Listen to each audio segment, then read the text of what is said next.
ಹಲವು ಮಾತೇನು ನೀ ಒಲಿದು ಪಾದವನ್ನಿಟ್ಟ ನೆಲವೇ ಸುಕ್ಷೇತ್ರ ಜಲವೇ ಪಾವನ ತೀರ್ಥ ಸುಲಭ ಶ್ರೀ ಗುರುವೇ ಕೃಪೆಯಾಗು ಎಂದು ಪರಮ ಪೂಜ್ಯರು ನನ್ನ ಆರಾಧ್ಯರಾದಂಥ ಪುಷ್ಪಗಿರಿಯ ಜಗದ್ಗುರುಗಳಾದಂಥ ಶ್ರೀ ಶ್ರೀ ಸೋಮಶೇಖರ ಶಿವಾಚಾರ್ಯ ಮಹಾಸ್ವಾಮಿ ದೇವರನ್ನ ಹೃದಯ ಮನಗಳಲ್ಲಿ ಸ್ಮರಿಸುತ್ತಾ ಭಾವೈಕ್ಯತೆಯ ಮೂರ್ತಿ ಶ್ರೀ ಗುರು ಸೋಮಶೇಖರ ಪ್ರಭುವೇ, ಚಿತ್ತ ಏಕಾಗ್ರತೆಯ ಕೀರ್ತಿ ಶ್ರೀ ಗುರು ಸೋಮಶೇಖರ ಪ್ರಭುವೇ, ಸನ್ಯಾಸ ಕರ್ಮ ಕಾಯಕ ಯೋಗಿ ಶ್ರೀ ಗುರು ಸೋಮಶೇಖರ ಪ್ರಭುವೇ, ಸಾಧಿಸಿತು ಸಾಧನೆಯ ನಿಮ್ಮ ದೃಷ್ಟಿ, ಬೆಳಗಿತು ಭಾವನೆಗಳ ಸೃಷ್ಟಿ, ಅಲ್ಲಮ ಪ್ರಭುವಿನ ಜ್ಞಾನ ಬಸವಣ್ಣನ ಸಹನೆ, ಎಲ್ಲ ಮನೆಗಳಲ್ಲಿ ಮೆರೆದ ಜಗದ್ಗುರು ಶ್ರೀ ಸೋಮಶೇಖರ ಪ್ರಭುವೇ.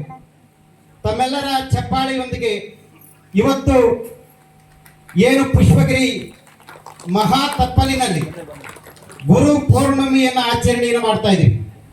ಈ ಗುರು ಪೌರ್ಣಮಿ ಅಂಗವಾಗಿ ಕಳೆದ 2007ರಲ್ಲಿ ಪರಮ ಪೂಜ್ಯ ಜಗದ್ಗುರುಗಳು ಸನ್ಯಾಸಾಶ್ರಮವನ್ನು ಸ್ವೀಕರಿಸಿದಂತಹ ಈ ಸಮಾಜಕ್ಕೆ ತಮ್ಮನ್ನು ತಾವು ಅರ್ಪಿಸಿಕೊಂಡು ಈ ಪುಷ್ಪಗಿರಿಯನ್ನ ಅಂತಾರಾಷ್ಟ್ರೀಯ ಖ್ಯಾತಿ ಮಟ್ಟಕ್ಕೆ ಏರಿಸಿದಂತಹ ಶ್ರೀ ಗುರುಗಳಿಗೆ ಗುರುವಂದನಾ ಕಾರ್ಯಕ್ರಮವನ್ನ ನಮ್ಮ ನಾಡಿನ ಕೊಡುಗೈ ದಾನಿ ಎಂದೇ ಪ್ರಖ್ಯಾತಿಯನ್ನು ಹೊಂದಿರುವಂತಹ ಶಿವಗಂಗಾ ಗ್ರಾನೈಟಿನ ಉದ್ಯಮಿಗಳು, ಅಖಿಲ ಭಾರತ ವೀರಶೈವ ಲಿಂಗಾಯತ ಮಹಾಸಭಾದ ರಾಜ್ಯ ಉಪಾಧ್ಯಕ್ಷರು ಆದಂತಹ ಶ್ರೀಯುತ ಮಠದ ಕಾರ್ಯದರ್ಶಿಗಳಾದಂಥ ಶ್ರೀಯುತ ಗ್ರಾನೈಟ್ ರಾಜಶೇಖರ್ ಅವರ ದಾಸೋಹದೊಂದಿಗೆ ಈ ಕಾರ್ಯಕ್ರಮವನ್ನು ಇವತ್ತು ಆರಂಭ ಮಾಡ್ತಾ ಇದ್ದೀವಿ.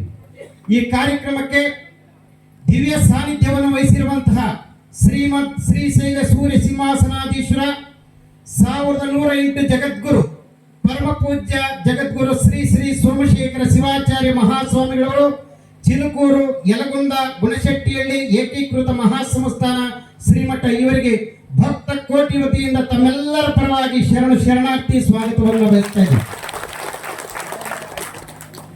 ಈ ಕಾರ್ಯಕ್ರಮಕ್ಕೆ ಇಂತಹ ಒಂದು ದಾಸೋಹವನ್ನ ಸಮಾಜಕ್ಕೆ ತಮ್ಮನ್ನು ತಾವು ಅರ್ಪಿಸಿಕೊಂಡು ತಾನು ದುಡಿದ ಒಂದು ಭಾಗವನ್ನ ನಿರಂತರವಾಗಿ ಸಮಾಜಕ್ಕೆ ನೀಡುತ್ತಾ ಸುಮಾರು 550 ದೇಗುಲಗಳಿಗೆ ಉಚಿತವಾದಂತಹ ಗ್ರೆನೇಟ್ ಅನ್ನು ನೀಡಿದಲ್ಲದೆ ಸಮಾಜದ ಅಭಿವೃದ್ಧಿಗೆ ಅನೇಕವಾದಂತಹ ಕೊಡುಗೆಗಳನ್ನು ನೀಡುತ್ತಾ ಬಂದಿರುವಂತಹ ಪುಷ್ಪಗಿರಿ ಮಹಾ ಸಂಸ್ಥಾನದ ಕಾರ್ಯದರ್ಶಿಗಳಾದಂತಹ ಶ್ರೀಯುತ ಗ್ರಾನೈಟ್ ರಾಜಶೇಖರ್ ಅವರಿಗೂ ಕೂಡ ಭಕ್ತಿಪೂರ್ವಕವಾದಂತಹ ಸ್ವಾಗತ ಶರಣಾರ್ಥಿಗಳನ್ನು ಮಾಡ್ತೀವಿ. ಹಾಗೆ ಶ್ರೀಮಠದೊಂದಿಗೆ ಹಾಗೂ ಪರಮ ಪೂಜ್ಯರೊಂದಿಗೆ ಹೆಗಲು ಕೊಟ್ಟು ಈ ಅಭಿವೃದ್ಧಿ ಕಾರ್ಯದಲ್ಲಿ ತನ್ನನ್ನು ತಾನು ಅರ್ಪಿಸಿಕೊಂಡಂತಹ ಶ್ರೀಮಠದ ಆಡಳಿತಾಧಿಕಾರಿಗಳಾದಂತಹ ಕಿಟ್ಟಪ್ಪನವರಿಗೂ ಕೂಡ ನಾನು ವಿಶೇಷವಾದಂತಹ ಸ್ವಾಗತವನ್ನು ಬಯಸ್ತಾ ಇದ್ದೀನಿ. ಹಾಗೆ ಈ ಕಾರ್ಯಕ್ರಮದಲ್ಲಿ ಇಂದಿನ ಕಾರ್ಯಕ್ರಮದಲ್ಲಿ ವಿಶೇಷವಾದಂತಹ ಉಪನ್ಯಾಸವನ್ನು ನಡೆಸಬೇಕು. ಇದು ಕೇವಲ ಗುರು ಪೂರ್ಣಿಮೆ ಆಗಬೇಕು, ಒಂದು ರಾಜಕೀಯವಾಗಿ ಆಗಬಾರದು ಅನ್ನೋ ಒಂದು ನಿಟ್ಟಿನಲ್ಲಿ ಕಾರ್ಯಕ್ರಮವನ್ನು ಆಯೋಜನೆ ಮಾಡಿದ್ದಾರೆ. ಈ ಕಾರ್ಯಕ್ರಮಕ್ಕೆ ಆಗಮಿಸಿರುವಂತಹ ಇನ್ನೇನು ಕೆಲವಾರು ನಿಮಿಷದಲ್ಲಿ ನಮ್ಮ ಕಾರ್ಯಕ್ರಮಕ್ಕೆ ಆಗಮಿಸಿರುವಂತಹ ಜಾನಪದಿಯ ಬಗ್ಗೆ ಅತ್ಯಂತ ಸವಿಸ್ತಾರವಾಗಿ ಹಾಸ್ಯದೊಂದಿಗೆ ಉಪನ್ಯಾಸವನ್ನು ನೀಡಿರುವಂತಹ ಡಾಕ್ಟರ್ ಶಂಭು ಬಳಿಗಾರ್ ಇಳಕಲ್ ಅವರಿಗೆ ನಾನು ವಿಶೇಷವಾದಂತಹ ಸ್ವಾಗತವನ್ನು ಬಯಸ್ತಾ ಇದ್ದೀನಿ.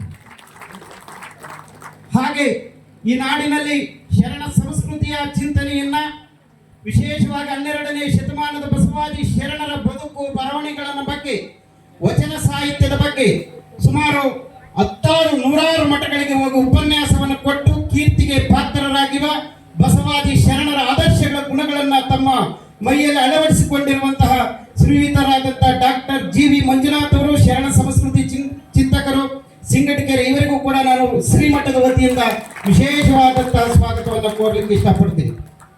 ಆತ್ಮೀಯ ಬಂಧುಗಳೇ, ಇವತ್ತು ಈ ಕಾರ್ಯಕ್ರಮದಲ್ಲಿ ಒಂದು ವಿಶೇಷವಾದಂತಹ ದಿನ. ನಾವು ವಿಡಿಯೋನ ಆಮೇಲೆ ಪ್ಲೇ ಮಾಡ್ತೀವಿ.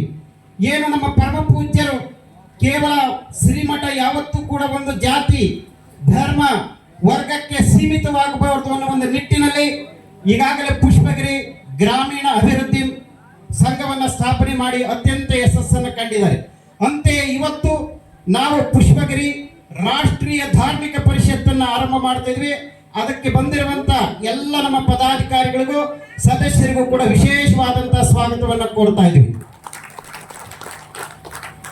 ಹಾಗೆ ಶ್ರೀಮಠದ ಶ್ರೀಮಠದಲ್ಲಿ ಆಡಳಿತದಲ್ಲಿ ಸೇವೆಯನ್ನು ಸಲ್ಲಿಸಿದಂತ ಮುಳೇನಹಳ್ಳಿ ರೇವಣ್ಣನವರಿಗೂ ಕೂಡ ನಾನು ವಿಶೇಷವಾದಂತ ಸ್ವಾಗತವನ್ನ ಬಯಸಲಿಕ್ಕೆ ಇಷ್ಟಪಡ್ತಾ ಇದ್ದೀನಿ.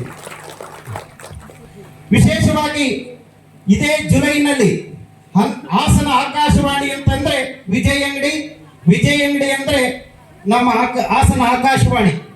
ಪ್ರಾಯಶಃ ಶ್ರೀಗಳೊಂದಿಗೂ ಕೂಡ ಅವಿನಾಭಾವ ಸಂಬಂಧವನ್ನ ಇಟ್ಟುಕೊಂಡಂತವರು ಡಾಕ್ಟರ್ ವಿಜಯ್ ಅಂಗಡಿ. ಪ್ರಾಯಶಃ ಅವರ ಧ್ವನಿ ಈ ಒಂದು 31ಕ್ಕೆ ಕೊನೆಯಾಗ್ತಿದೆ ಹಂಗಂತ ಹೇಳಿ ನಿವೃತ್ತಿಯನ್ನು ಹೊಂದ್ತಾ ಇದ್ದಾರೆ. ಅವರು ಹೇಳ್ತಾ ಇದ್ರು, ನಾನು ಎರಡು ಬದುಕನ್ನ ಸಾಗಿಸುವಷ್ಟು ಆಕಾಶವಾಣಿಯಲ್ಲಿ ದುಡಿಮೆಯನ್ನು ಮಾಡಿದ್ದೀನಿ. ಇದೇ ಜುಲೈಗೆ ನಿವೃತ್ತಿಯನ್ನು ಹೊಂದುತ್ತಾ ಇರುವಂತ ನಮ್ಮೆಲ್ಲರ ಅಚ್ಚುಮೆಚ್ಚಿನ ಡಾಕ್ಟರ್ ವಿಜಯ್ ಅಂಗಡಿ ಅವರಿಗೂ ಕೂಡ ನಾನು ಸುಸ್ವಾಗತವನ್ನು ಕೊಡ್ತೇನೆ. ಈಗ ತಾನೇ ಆಗಮಿಸಿದಂತ ಡಾಕ್ಟರ್ ಶಂಭು ಬಳಿಗಾರ್ ಅವರು ಜಾನಪದ ಹಾಸ್ಯದೊಂದಿಗೆ ಉಪನ್ಯಾಸವನ್ನು ನೀಡುವಂತವರು, ಅವರಿಗೂ ಕೂಡ ನಾನು ವಿಶೇಷವಾದಂತ